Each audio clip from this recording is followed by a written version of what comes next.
Imagine you're a hunter-gatherer, more than 14,000 years ago, standing in what is now the Black Desert of northeastern Jordan.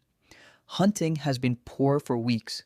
Your children are hungry, and in front of you, all you have is a handful of hard wild grass seeds, almost impossible to chew and even harder to digest. You're not thinking about inventing anything, you're just trying to survive one more day. And it's exactly in this moment of desperation, by accident, that one of the most important inventions in human history is born: bread. Most people assume bread came after agriculture, that some farmer, already with a whole field of wheat planted, decided to grind the grain and bake something. It makes sense, but it's wrong. Bread is older than agriculture, much older. Humans were eating bread thousands of years before they ever learned to plant a single seed. Now, here's the important part. In 2018, a team from the universities of Copenhagen, Cambridge, and University College London published a study that rewrote this timeline.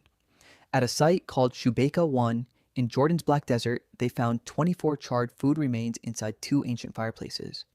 Dating placed them at roughly 14,400 years ago, somewhere between 14,600 and 11,600 years before present. That's at least 4,000 years before agriculture began anywhere on the planet. The people who made that bread were hunter-gatherers from the Natufian culture. They had no farms, no granaries, just wild grass, stone, and fire. Think about how this actually happened. Researchers identified that the dough was made from wild einkorn wheat, ground into a coarse flour, mixed with tubers from an aquatic sedge called bulboschonis. Wild grass seeds are small, hard, and covered in husk. Eaten raw, they barely feed anyone. But someone, in a moment of extreme hunger, had the idea to crush those seeds between two stones. That broke the husk and released a fine powder, something like flour. Mixed with water, that powder turned into a thick paste. And that paste, set too close to the fire or onto a hot stone, hardened into a flat, dry cake that could be carried, stored, and eaten days later.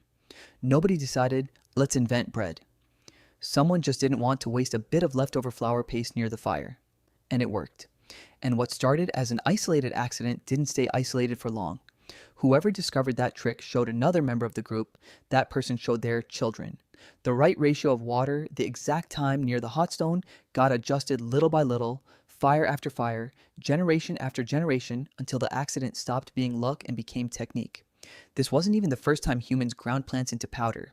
The study itself points to evidence that Upper Paleolithic hunter-gatherers, almost 23,000 years ago, were already producing flour from wild grasses. But in those earlier cases, the result was probably closer to a thick porridge than to real bread. The recipe kept getting refined, generation after generation, until someone finally baked the right version, at the right time, by the right fire, and that piece of hardened dough solved a problem far bigger than immediate hunger. Unlike fresh meat or wild fruit, flatbread didn't spoil quickly. It was light, dry, easy to carry, wrapped in an animal skin strapped to the body. A group that could produce this food no longer needed to hunt or forage every single day. They could store food, travel farther after bigger game, cross more hostile territory without depending on finding fresh food along the way.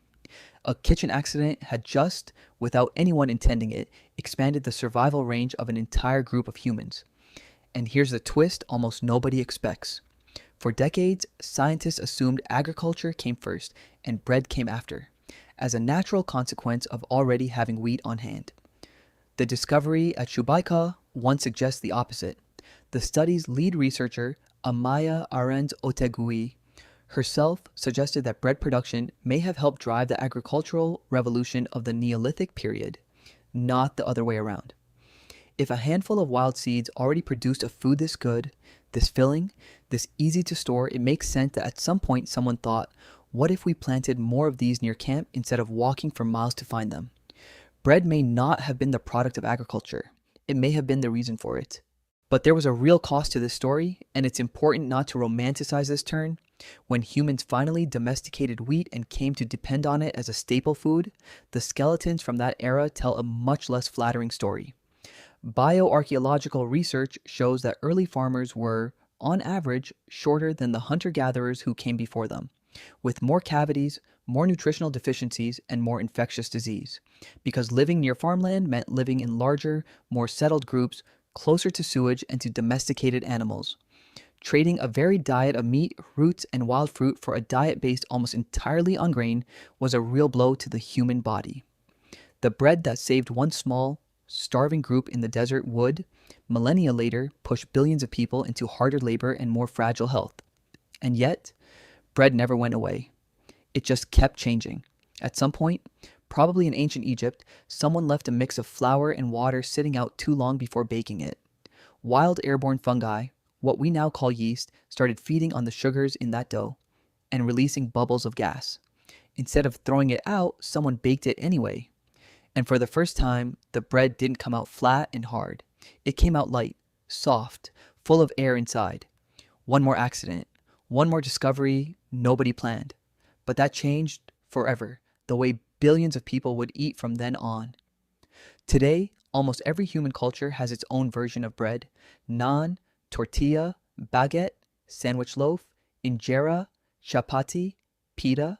Different names, slightly different ingredients, but all coming from the same accidental idea: ground grain, mixed with water, left near the fire a little too long. And maybe it's no coincidence that bread also became, across so many unrelated cultures, something close to sacred: an offering in Egyptian temples, the host in Christian communion, the word bread itself used as a synonym for basic sustenance in dozens of languages. The next time you smell bread baking, think about this. That smell is almost identical to the one a small group of starving humans smelled in the middle of the desert 14,000 years before anyone ever planted a single seed on purpose. They weren't trying to change history, they were just trying to survive one more day. And without knowing it, they created a food that's still on your table today.